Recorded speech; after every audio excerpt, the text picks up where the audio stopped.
మంచిది ప్రియమైన దేవుని సంగమా, జీవమగల దేవుని సంగమా, సత్యానికి స్తంభమా, షారోను పొలములో పూయబడిన పుష్పం వంటిదానా, సంగమునకు చాలా ఉన్నతమైన అర్థాలతో భావాలతో పోల్చబడింది.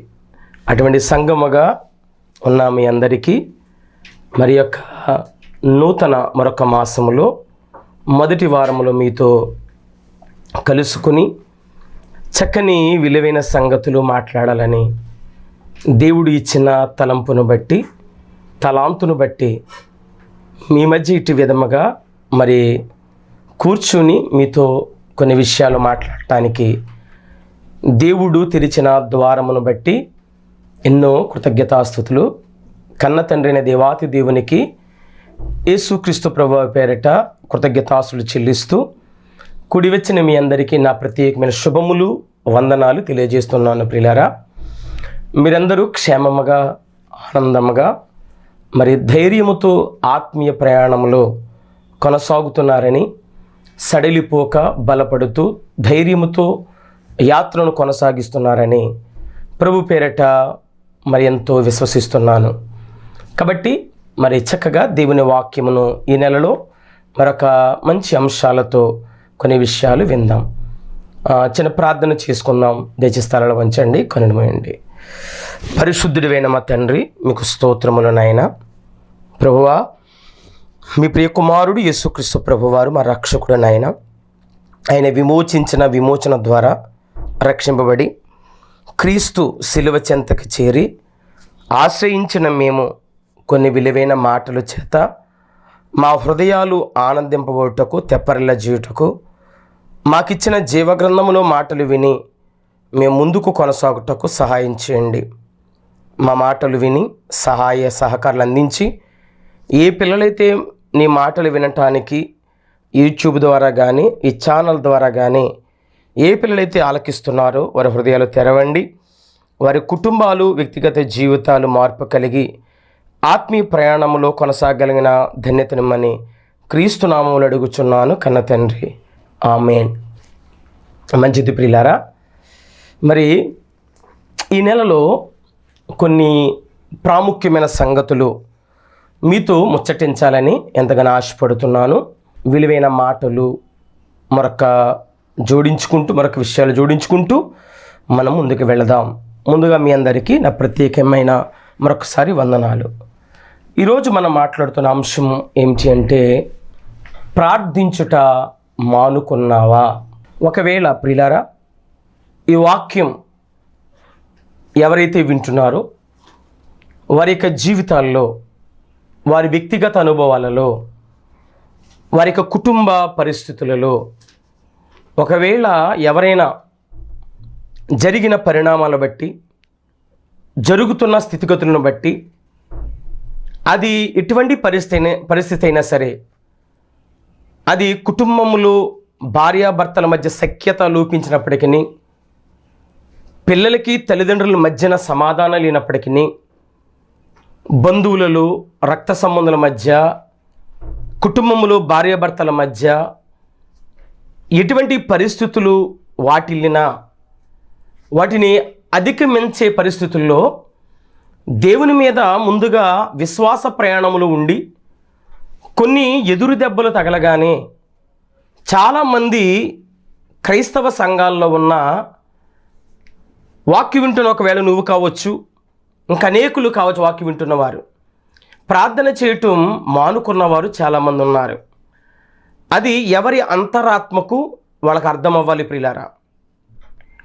ఒకవేళ ప్రార్థన మానుకున్నవారైతే అలా మానుకోవటం వల్ల మనకి కలిగే ప్రయోజనము కంటే కీడే చాలా ఎక్కువగా ఉంటుందని దయచేసి గుర్తించండి ప్రియులారా.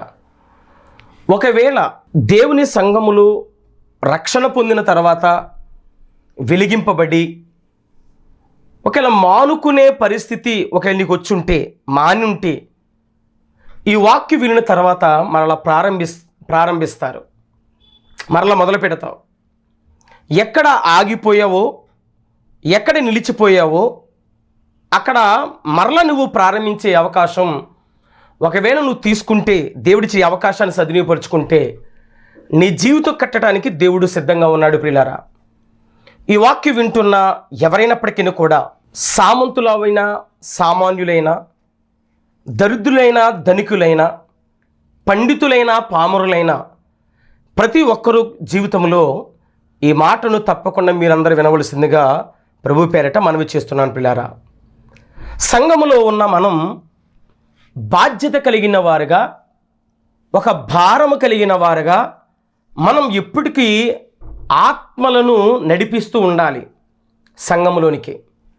ఎందుకు అంటే ఒక సంఘానికి సభ్యుడిగా ఉన్న మనం, ఒక సంఘములో ఒక వ్యక్తిగా ఉన్న మనం, అది మనం వ్యక్తులం కాదు శక్తి అని గ్రహించిన వారు అనేక ఆత్మలను ఆత్మీయ శక్తి చేత మనము సంఘానికి నడిపించే బాధ్యత భారం మనందరిపైన ఉన్నది అని గుర్తించాలి.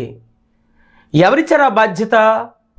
పరమందున్న దేవుడే. ప్రియులారా, దేవుడు మనతో మాట్లాడుతున్నప్పుడు, దేవుడు మనల్ని దర్శిస్తున్నప్పుడు, తన వాక్య ముఖదర్శనము చేత, తన సేవకుని ద్వారా పలికిస్తున్న మాటల చేత ఆయన మనతో మాట్లాడుతున్నప్పుడు కొన్నిసార్లు కన్నీళ్ళు ఆగో ప్రియులారా. అంటే ఎక్కడైతే మనం పడిపోయామో, ఎక్కడైతే ఆగిపోయామో, మనకు వచ్చిన పరిస్థితులు, ప్రతికూల పరిస్థితులు మనకు ఏర్పడినప్పుడు, దేవుని విడిచిపెట్టి లోకములో కలిసిపోయినప్పుడు, దేవుడు మరలా నువ్వు కావాలనుకుని నీ మీద ప్రేమ చావని దేవుడు నీతో మాట్లాడుతుంటే కొన్నిసార్లు కన్నీళ్ళు ఆగో ప్రియులారా. మనం సినిమాలకి వెళతాం, జోకులు వేసుకుంటారు, బాగా నవ్వుకోవచ్చు. కానీ దేవుడు మాట్లాడితే మాత్రం మనలో చాలామందికి ఆయన మాటలు వింటే మన హృదయం కన్నీటిమయమవుతుంది, ఒక నీటి సముద్రంగా మారిపోతుంది ప్రియులారా. కాబట్టి దేవుని దగ్గరకు వచ్చిన మనం, దేవుని వాక్యం వినటకు వచ్చిన మనం, ఒక రోగికి బాగుపడాలన్న ఆశ ఉంటుంది. ఒక రోగి ఎప్పటికప్పుడు నూతనపరచబడాలి, నేను ఇంటికి వెళ్ళిపోవాలని ఆశ ఉంటుంది, అంటే స్వస్థపరచబడి. అదే విధముగా దేవుని దగ్గరికి వచ్చిన మనం, దేవుని చెంతకి చేరిన మనం, దేవుని వాక్యం దగ్గర కూర్చున్న మనం, ఒకవేళ మనలో నిరాశ ఉండొచ్చు, నిస్పృహలే ఉండొచ్చు, కృంగుదల కావచ్చు, ఆర్థికపరమైన ఇబ్బందులు కావచ్చు, నీరసిల్లిపోవచ్చు, కన్నీటి దారులు నీ కంటికి కునుకు లేకుండా ఉండిన పరిస్థితులు ఉండొచ్చు. నువ్వు కృంగిపోతున్న వేళ, అవమానాలు పడిన పరిస్థితుల్లో, నీకు ఎటు చూసినా నీకు ప్రతికూల పరిస్థితులు తప్ప అనుకూల పరిస్థితులు లేకపోవచ్చు. ఒకటి పరిస్థితుల్లో ఉండి ఈరోజు ఈ వాక్యం నువ్వు వింటున్నావేమో, దేవుడు నీతోనే సూటిగా తేటగా మాట్లాడుతున్నాడు ప్రియ సహోదరి సహోదరుడా. కాబట్టి ఒకవేళ ప్రార్థనను మానుకుంటే దానివల్ల నువ్వే నష్టపోయావు ఒకసారి గుర్తించి మరలా ఈ రోజు నుంచి ప్రారంభించు. దేవుడు నీ జీవితంలో చేయబోతున్న కార్యాలు ఇప్పుడు నేను మాట్లాడుతున్న మాటల ద్వారా నీ జీవితాన్ని, నీ హృదయాన్ని వెలిగిస్తాయి ప్రియులారా. దేవుని దగ్గరకు వచ్చిన మనం ఈరోజు, ప్రభువా నీ దాసుని ద్వారా మాట్లాడుతున్న మాటల చేత నా హృదయాన్ని నింపు, నా హృదయాన్ని ఆనందింపచేయి. నేను భయంకరమైన నిస్పృహల్లో నిరాశతో ఉండిపోయాను, ఎటు దిక్కుతోచిన అంధకారమయంలో ఉన్నాను, ఒక్కసారి నాతో మాట్లాడు ప్రభువా, నన్ను నింపు ప్రభువా అని మనము దేవుణ్ణి అటువంటి ఆలోచనతో మన వాక్యాన్ని విందాం ప్రియులారా. ఏమండి, మన చుట్టూ ఉన్న పరిస్థితులు చూస్తే ఇంట్లో భార్య మన మాట వినదు, కట్టుకున్న భర్త మన మాట వినడు, పోనీ పిల్లలు మన మాట వింటారంటే వాళ్ళు మన మాట వినరు, పోనీ ఇరుగు పొరుగు వారి పట్ల ఏదైనా మంచి ఉందంటే అది మంచి లేదు. ఎటు చూసినా మనకి భయంకరమైన ఈ పరిస్థితుల్లో ఆలోచనలు కుటుంబంలో చూసే ఎట్టి పరిస్థితులు కూడా మనకి అనుకూలించలేని పరిస్థితులు. దీని మీద ప్రభావం, వీటి వల్ల ఆ యొక్క ప్రభావం ఏమవుతుందంటే మన శరీరం మీద పడుతుంది, మన మానసిక పరిస్థితి మీద పడినప్పుడు రోగాలమయమవుతాం, భయంకరమైన రోగాగ్రస్తులుగా మనం చేరిపోద్ది శరీరం.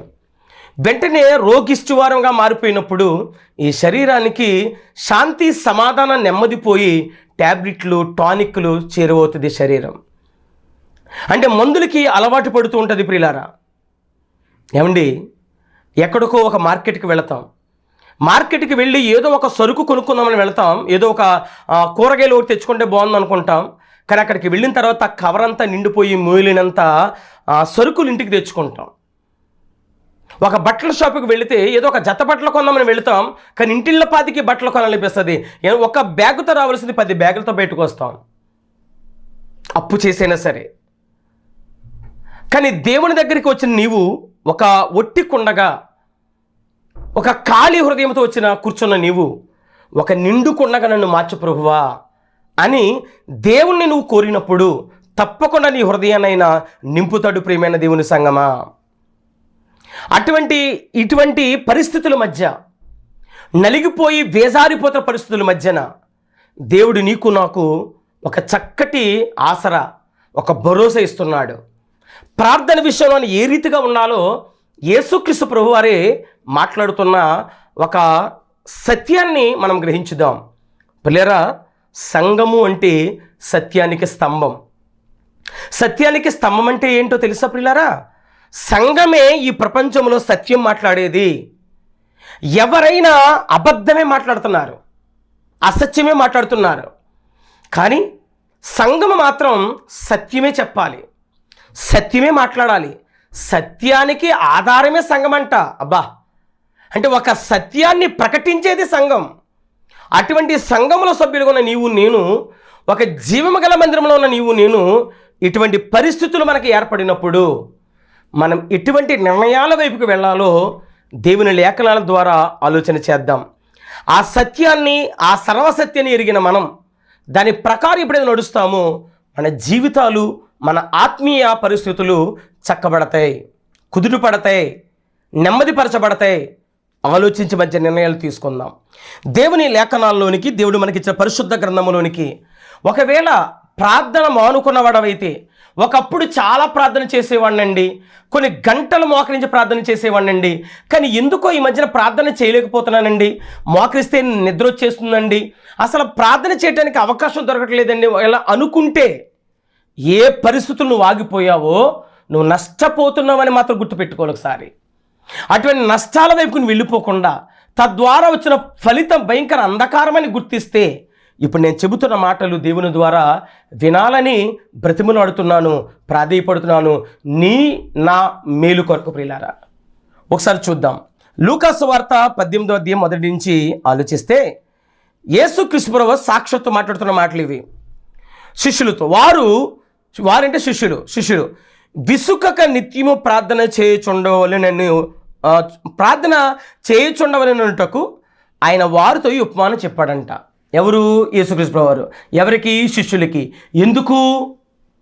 వారు నిత్యము ప్రార్థన చేస్తూ ఉండాలంట.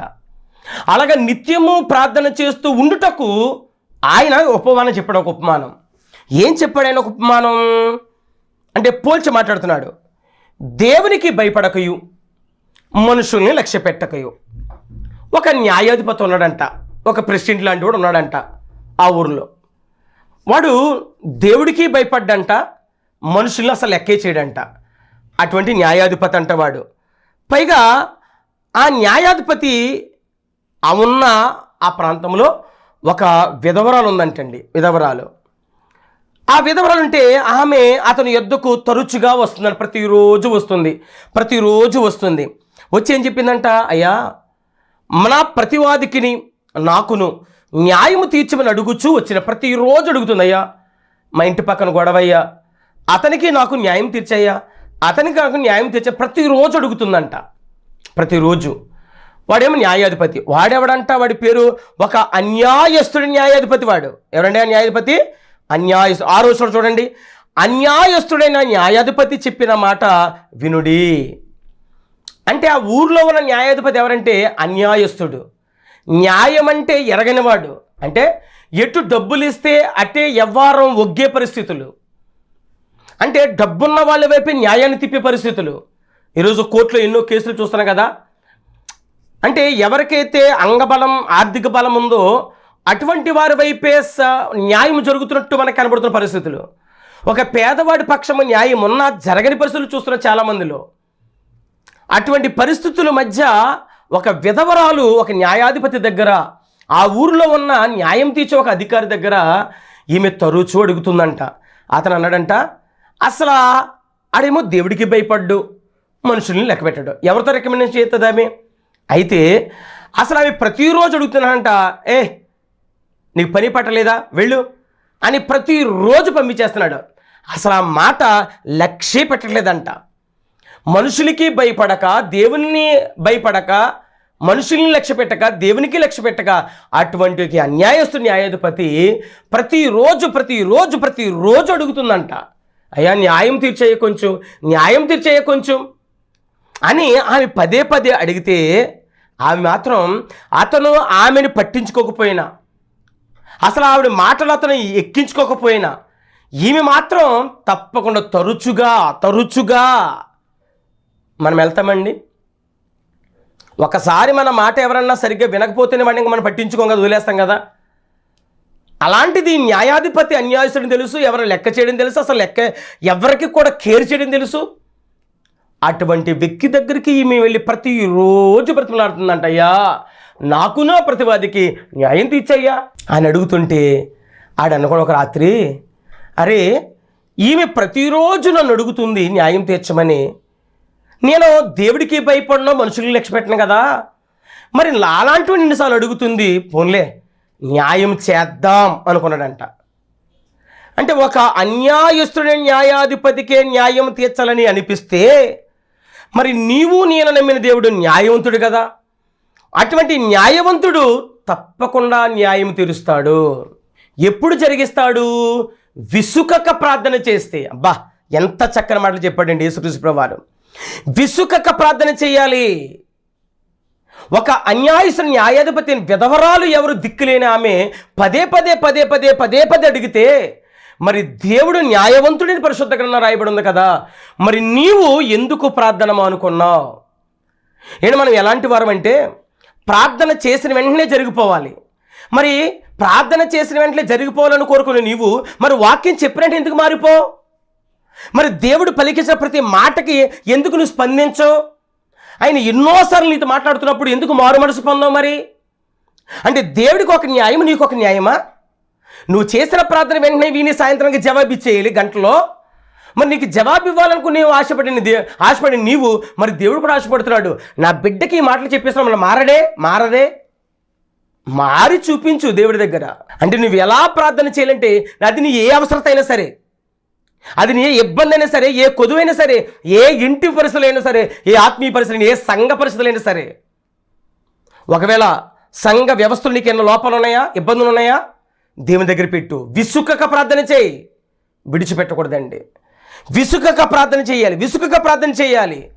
అలాగా ప్రార్థన చేయాలని యేసుక్రీస్తు ప్రభువారు చెబుతున్న మాటలు. ప్రియమైన దేవుని సంగమా, మీరందరూ ఒక విషయం గుర్తుపెట్టుకోవాలి. దేవుని వాక్యం వింటున్న మనం, దేవుడు కొన్నిసార్లు అడిగిన వెంటనే నెరవేర్చాడు. కొన్ని ప్రార్థనలు వెంటనే జవాబులు వచ్చాయి. కొందరికి కొన్ని రోజుల తర్వాత జవాబు వచ్చింది. కొందరికి కొన్ని సంవత్సరాలు పట్టింది ఆన్సర్ ఇవ్వటానికి, జవాబు రావటానికి. 24 సంవత్సరాలు పట్టింది అబ్రహాం గారికి ఇచ్చిన వాగ్దానం నెరవేరాలంటే. 24 years అండి. యాకోబు గారిని ఆశీర్వదించటానికి 20 ఏళ్ళు పట్టింది. ఇశ్రాయేలు ప్రజలకి 430 సంవత్సరాలు పట్టింది దేవుడిచ్చిన వాగ్దానం నెరవేర్చడానికి. కొన్ని వెంటనే జరుగుతాయి, కొన్ని నెలలు గడుస్తాయి, కొన్ని సంవత్సరాలు గడుస్తాయి, కొన్ని చాలా సంవత్సరాలు జరుగుతాయి, మరికొన్ని అసలు జరగవు. అయినా జరిగినా జరగకపోయినా జరుగుతున్నా నువ్వు మాత్రం ప్రార్థన చేయటం ఈరోజు కూడా మానుకోకూడదు. ప్రియమిత్రమా, మిత్రమా, నేను పరిచర్య ఒక 5 సంవత్సరాలు బట్టి మేము చేస్తున్న పరిచర్య. ఈ 5 ఏళ్లలో పరిచర్య కోసం ఒక చిన్న మందిరం ఇవ్వయ్యా, ఒక సెంటు స్థలం ఇవ్వయ్యా, 5 సంవత్సరాల బట్టి ఎదురు చూస్తాం. సంవత్సరాల బట్టి ప్రార్థన చేసే సంఘం అంతా కూడా సంవత్సరాల బట్టి ప్రతి శుక్రవారం, ప్రతి ఆదివారం, ప్రతిరోజు ప్రార్థన చేస్తున్నాం. ఉన్న మా 10 మంది సంఘం, ఆ సంఘ ప్రార్థన దేవుడు విన్నాడు. విని ఈరోజు నాకు ఒక చిన్న మందిరంలో సేవ చేసుకునే భాగ్యం ఇచ్చాడు ఆయన. అటువంటి దేవుడు మరి నీ ప్రార్థన నా ప్రార్థన ఎందుకు వినడు అనుకుంటున్నావు? అసలు ఎందుకు ప్రార్థన మానుకున్నావు? మన ఎలాంటి వారం అంటే ప్రియులరా, ప్రార్థన చేసిన వెంటనే 7 వారాల్లో జరగకపోతే సేవకులు కూడా ఈ పదాలు మానుకోవాలండి.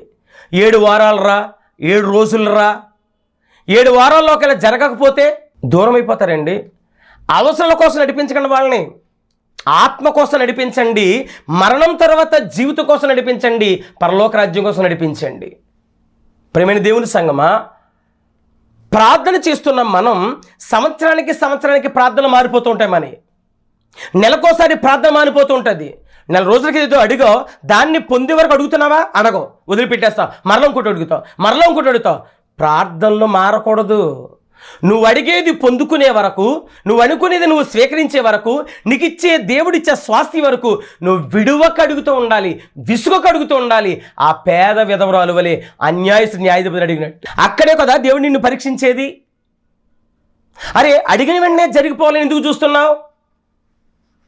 మీ అందరికీ తెలుసు, దానియేలు గారు సుమారుగా 70 సంవత్సరాలు ప్రార్థన చేశాడండి. ఎందుకొరకు అనుకుంటున్నారు? ఆయన అవసరం కొరకు అనుకుంటున్నారా? ఆయన పెళ్ళి, పిల్లలు, భార్య, కుటుంబం కోసం అనుకుంటున్నారా? కానీ కాదు, తన స్వజనుల కోసం 70 years అండి ముమ్మారు ప్రార్థన చేస్తూ ఉన్నాడండి. ఎంతమంది కాదన్నా, ఎటువంటి శాసనాలు వచ్చినా, ఎటువంటి ఇబ్బందులు ఎదురైనా ప్రార్థన మాత్రం మానలేదండి. దేశం కాని దేశంలో, ఊరు కాని ఊరిలో, మనుషులు కాని మనుషుల మధ్య 9 రోజులు ఏ దేవుని ఆరాధించకూడదని ఒక శాసనం వెలువడింది. ఇదంతా దానియేలు గ్రంథం 6వ అధ్యాయంలో ఉంటుంది.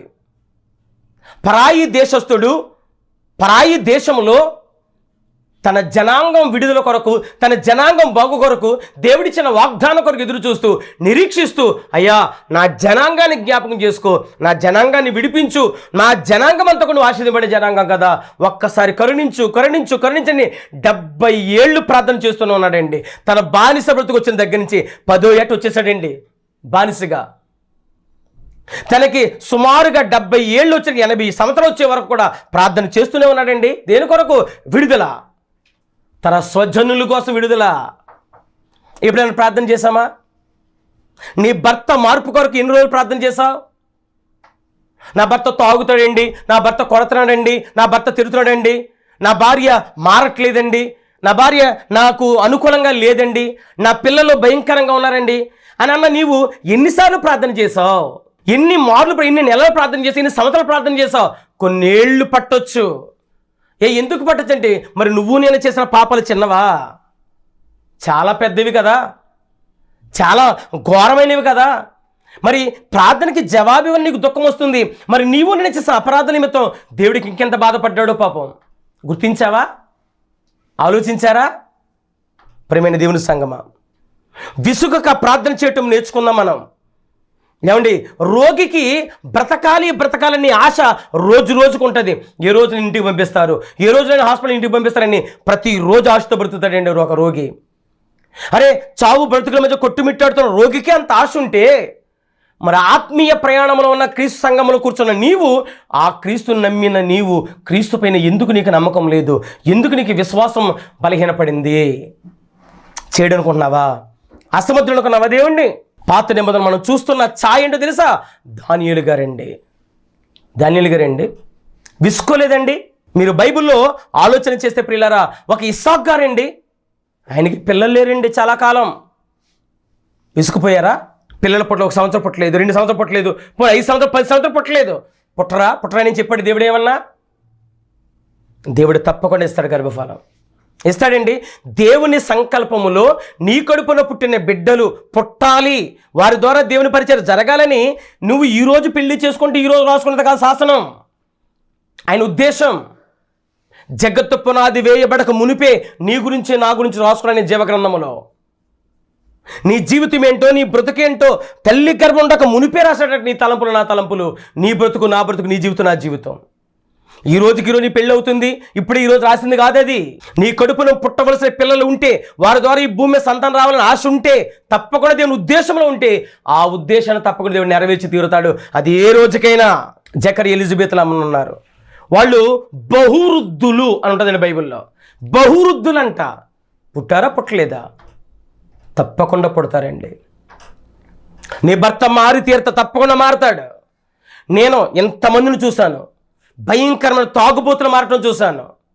హత్యలు చేసిన వారు మారిన చూశాను, మానభంగాలు చేసిన మారిన వాళ్ళు చూశాను నేను. విపరీతమైన కొట్లాటకి వెళ్ళి కత్తులు కటార్లు పట్టుకున్న వాళ్ళు ఈరోజు పరిశుద్ధ గ్రంథం పట్టుకుని దైవ సంఘంలో కూర్చొని సాక్షాత్తంగా పడుతుంటాం. నేను చూసానా కల్లారా, నువ్వు చూసుంటావు. మరి వాళ్ళు చూసిన ఎందుకు నేర్చుకోవటం లేదు నువ్వు? నేను ప్రార్థన చేసేయండి నాకు జవాబు వచ్చేలేని నువ్వు పదే పదే అనుకున్నావా? వస్తుంది, తప్పకుండా వస్తుంది. అయితే మానక, ప్రార్థన మార్చక, ఒక ప్రమోషన్ కోసం, ఒక ట్రాన్స్ఫర్ కోసం, దేని గురించైనా, ఒక పిల్లల కోసం, వారి బాగు కొరకు, వారికి జ్ఞానం కొరకు. అయితే అడగవలసిన రీతిలో అడుగుతున్నావా? దేవునికి ఆయనకు ఆలోచనలు అడుగుతున్నావా? మన సొంత ఆలోచనలు అడుగుతున్నామా? ప్రార్థన చూడండి, యోహాను మొదటి పత్రిక 5వ అధ్యాయము, యోహాను మొదటి పత్రిక 5వ అధ్యాయము 14వ వచనం. మొదటి పత్రిక 5:14 చూడండి.